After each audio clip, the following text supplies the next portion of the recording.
Konnichiwa minasan, Pu-chan desu. Welcome back to Easy Anime Japanese. Today we're going to be talking about verb conjugations, and I know they sound really hard, and they are really hard. There's a lot to learn with verb conjugations, especially in Japanese. But I think the main reason that people perceive these as being these impossible tasks is because they try and do everything at once and learn the whole thing in one day or one sitting, and that's very, very hard to do.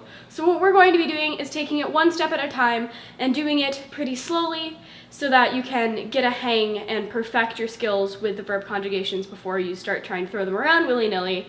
I want to keep this as simple as possible for you guys so you can start using verbs in a more advanced way. So I'm going to talk a lot about how it works and not necessarily why it works. Verb theory is really interesting, but I don't want to go into it here because there is a lot of it and there's a lot to learn, and it can get pretty confusing pretty fast. If you guys want to be able to use your verbs and learn this a lot quicker, then I would highly recommend learning kana if you haven't already, which is a Japanese writing system, but for the purpose of this video, we're going to assume you don't know it. The first thing you need to understand is that all Japanese verbs end in the u sound, more specifically one of these sounds.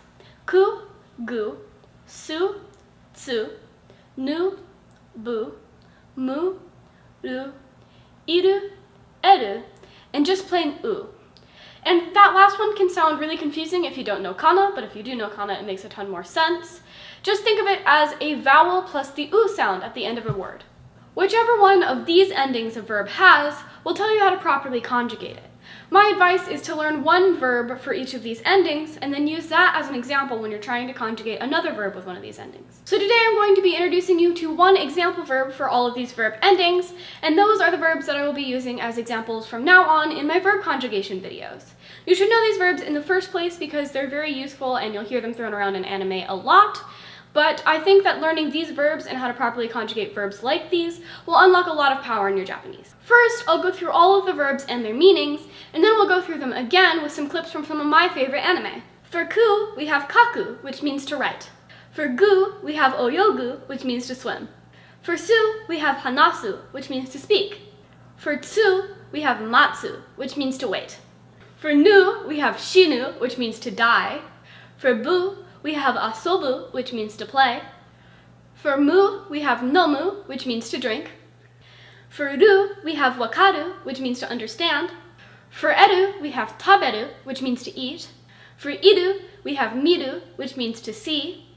For u, we have omou, which means to think, as in have an opinion.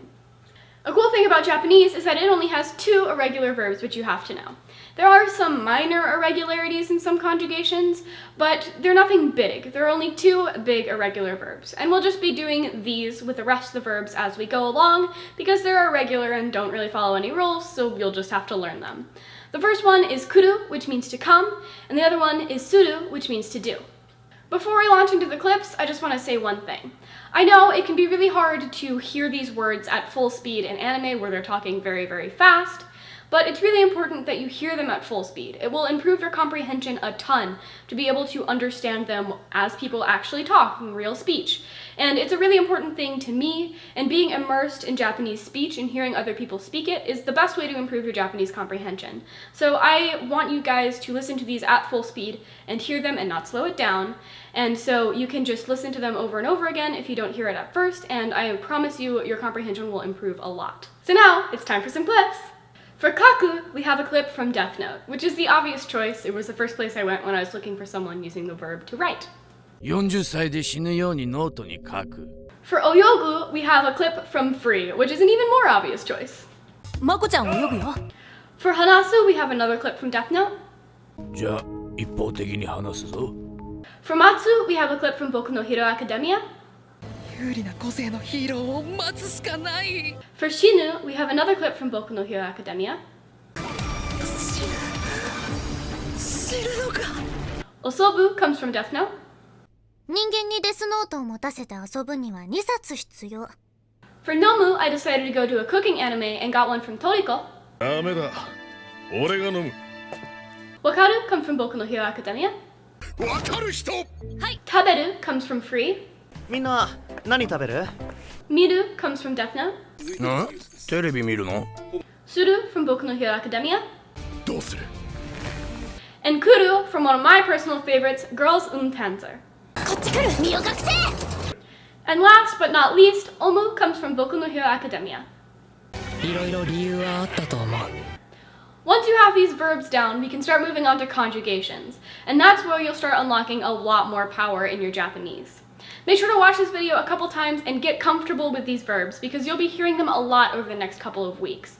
So just get used to those verbs, make sure you can hear them and comprehend them in real time, and then you'll be hearing them a lot, and I'm super excited to show that with you. Thank you so much for watching. Make sure to press the subscribe button to see more videos like this, and until next time, ganbatte!